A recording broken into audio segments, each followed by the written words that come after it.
Have you ever wanted to make your first YouTube video, but had no idea where to begin? Well, today I'm gonna show you how easy it is to make your very first YouTube video, and give you guys a peek behind the scenes as to how I make my videos, and who knows, maybe we'll find some more tips and tricks along the way. That's weird. Normally the intro animation starts like right about...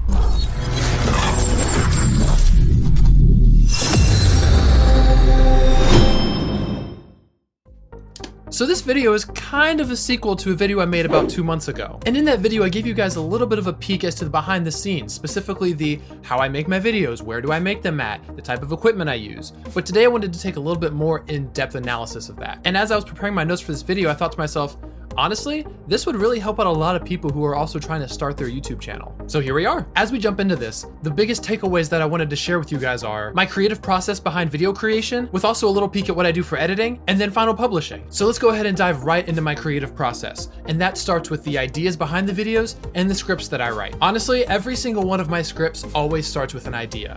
And I know that seems extremely simple, but that's really all you need to build off of. If you don't have a plan of where you're gonna be going in the video, then everything is just gonna sound like a whole bunch of mumbo jumbo. Not a great plan. One of the easiest ways to get started is to just look at your actual channel. What is your channel about? What are the things that you want to talk about? In fact, to go a little bit deeper than that, ask yourself the question, what am I passionate about? It goes without saying that you don't want to talk about things that you don't enjoy talking about. And to branch off of that as well, you have to ask yourself, what is my brand? What am I marketing myself as? For example, my channel's name is The Cosmic Broadcast. You're probably going to find a lot of comic book media, games, shows, movies, and all that kind of stuff on here. Is Anchorman one of my favorite movies of all time? Yeah, but I'm probably also not going to talk about it on this channel because it doesn't fit with my motif. The fact of the matter is that people are going to look at your channel and they're going to already have preconceived notion of what it's about. And if they're going to look at, say, a channel that's comic book related, and I'm over here talking about some random sitcom, it's probably going to be really confusing. It's really important to tell viewers what your vibe is going to be about and give them what they're looking for. There's nothing wrong with branching out in the future. In fact, if you want to make multiple channels, I mean, who's going to stop you? But especially early on, which is what I'm currently in the process of doing, is building up my existing brand and finding my niche. Once I think of a topic that I think is worth making a video on, that's when I begin the script writing. I always try to have a clear plan of where I want to go in every video that I shoot. It usually means that I use a 3-act structure in my scripts. Number 1 is the intro. I'm going to tell you what to expect, may throw a funny skit in there, I mean, whatever I'm really inspired to do. It changes video by video. But regardless of all that, I want to give you guys the basis or the groundwork of what you guys are going to be watching. Number 2, I'll have the body of the script. And this is basically the meat and potatoes of what I'm trying to present. For example, if I'm reviewing a specific comic book movie, then I'll usually start breaking that down and doing things like explaining the plot. Then from there we'll go to the likes, maybe the dislikes, my personal thoughts, and then maybe some things I may have missed earlier. And the best part is, that's completely up to you. But having that set structure really does help me, especially when I'm going back and adding time cards in the description. It makes the video flow so much more instead of bouncing around between talking about what I liked here, and then in one other second I'm talking about what I disliked, and then I'm going back and retracing my steps about something else I liked. It really just helps things flow so much better. Then the 3rd act of most of my scripts is the conclusion. And this is pretty much where I summarize what I covered, and then I'll usually ask a question to keep y'all involved. I mean, without you guys watching, there's no video. It was at this moment that Jonah's ADHD kicked in and saw that he received a notification on his phone. He then proceeded to click on it, thus stupidly ending the video. What a loser. We'll be right back.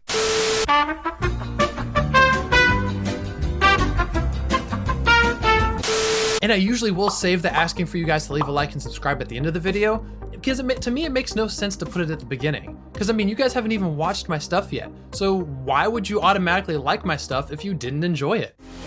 Hey guys, before we even get started on the video, I want to remind you to leave a like and subscribe. No. I want to remind you to leave a like and subscribe. No one cares. Shut up. But at the end of the day, I'm never going to turn down a like or a subscribe regardless of where you guys put it in the video. So I mean, if you want to leave a like when you jump on the video, I mean, hey, it's completely up to you guys. I'm not going to stop you. Ironic. When it comes to how much you script or how little you script is also completely up to you. And what I mean by that is, how much do you actually want to lay out in your words? Do you want to predict every single thing that you're gonna say? Or do you want to give yourself a lot more room to just be creative and improvise? Personally, I do tend to heavily script out my videos. Usually right down to the last... No, that wasn't it. No, that wasn't it either. There we go. Now granted, I don't read off my notes like, Hello, I am here to record a video. My name is Jonah. Welcome to the Cosmic Broadcast. I mean, that's just dumb. Boring! I try to give myself like 3 to 4 sentences that I'll read before my next take, and that'll give me just enough of a spring to get me into the next topic that I'm covering. Also, just as a side note, usually when I'm in the middle of preparing my script, I'll also come up with the title of the video. But that does usually change a few times during the planning stage. Usually it's because I can never decide on a final title until usually the last minute. I'll also work on several drafts of my thumbnails, just so that I have a variety to pick from. Next, I want to talk about what could be the most important part of your video, the editing.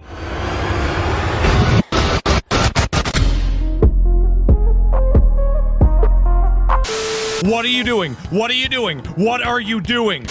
Just like with script writing, you can do as much or as little as you want. It's completely up to you and the style of videos that you make. Personally, I use iMovie to edit my videos, mostly because I'm too broke to use Adobe Premiere, but also because I'm an Apple fanatic and so I'm super familiar with iMovie.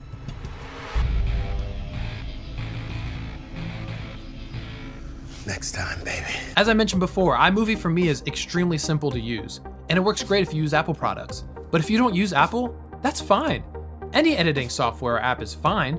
I mean, you could even use Windows Movie Maker. If I were to break down my editing process, I would say that my routine begins with importing raw footage. Then after that, I would utilize jump cuts to shorten the time between my sentences. And these can vary between quick, short cuts to signify more intense sentences, or they can be more relaxed and laid back cuts to signify the end of a sentence or a thought. This is a very, very important step, and I cannot recommend jump cuts enough in order to improve the ebb and flow of your videos. You'll also find that jump cuts will significantly impact the length of your videos. I mean, I know at least for me, I could have like a 30 to 40 minute video of just completely unedited footage, and then once I'm done with just the basic jump cuts to smooth everything up, I can usually get it down to about 10 to 15 minutes. Once I'm done with the primary editing, that's when I move into the fun part of editing. Allegedly. This is when I include all of my graphics, images, clips, cutaways, or memes. Normally I'll watch my videos start to finish to get inspiration or ideas for the clips or funny segments that I'll add along the way. Be careful with these though,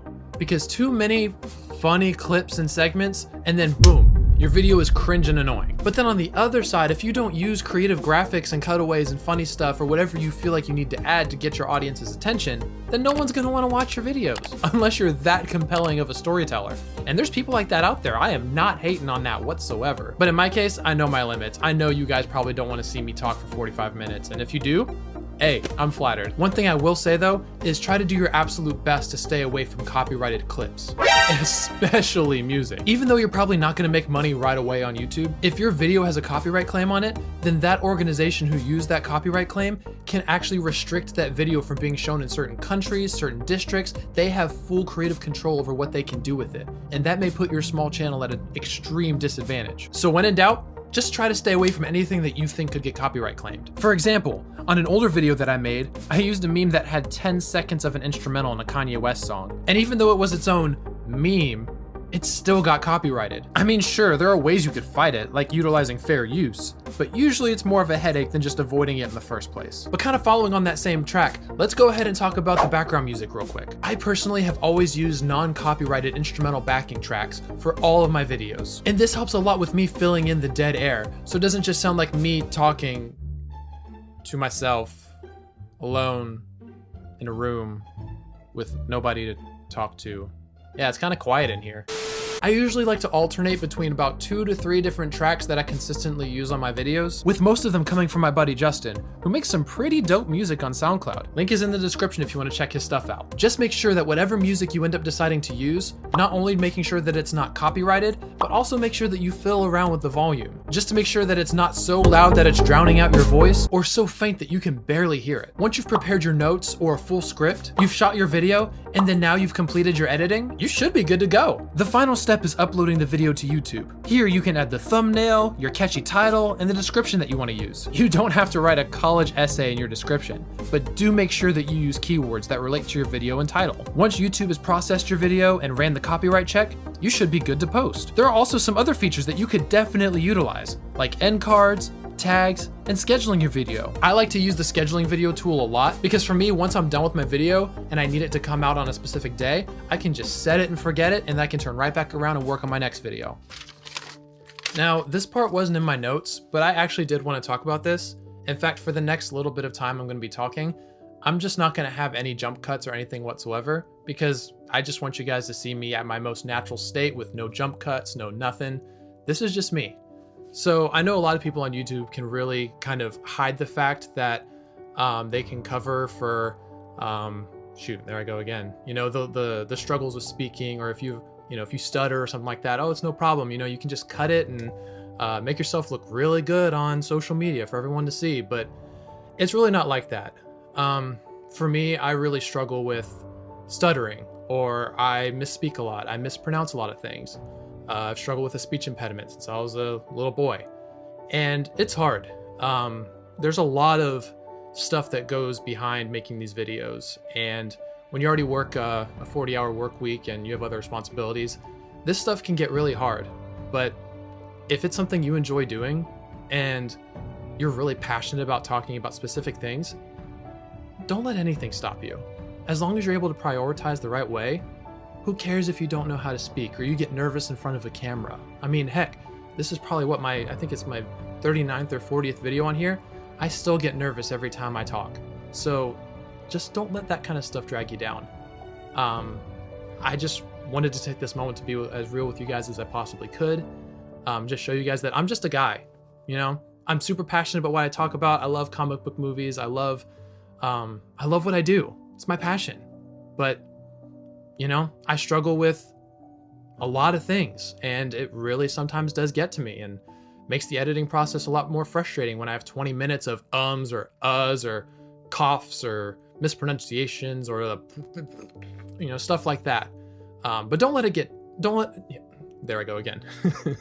Don't let it get to you. For real. Just keep pushing, keep doing what you love, and the rest will take care of itself. Anyway, back to your regularly scheduled program. Now that I've shown you guys a quick peek into my entire video making process, I want to turn it over to y'all. Sound off in the comments below if you have any questions, comments, advice, or even if you just want to say hi. I love having conversations with y'all on here, and I feel like there's so much that I could learn from all of you guys. So if you have any advice, feel free to throw it my way. I'm still very new to the YouTube scene, and I do feel like with every episode that I make, I learn a new trick or two. Also, I did want to throw this out as a quick side note. Only about 9% of the people that watch my videos are actually subscribed. So if you want to change that and help out my channel immensely, feel free to subscribe and join the family. I've been having so much fun going on this journey with y'all, and we're just getting started. In fact, I'm so close to 1,000 subscribers, but I absolutely can't do it without y'all's help. But again, I want to thank you all so much for giving me a little bit of your time and watching this video. It's always so much appreciated. But with all that out of the way, I want to thank you guys so much for watching, and I'll see you next time.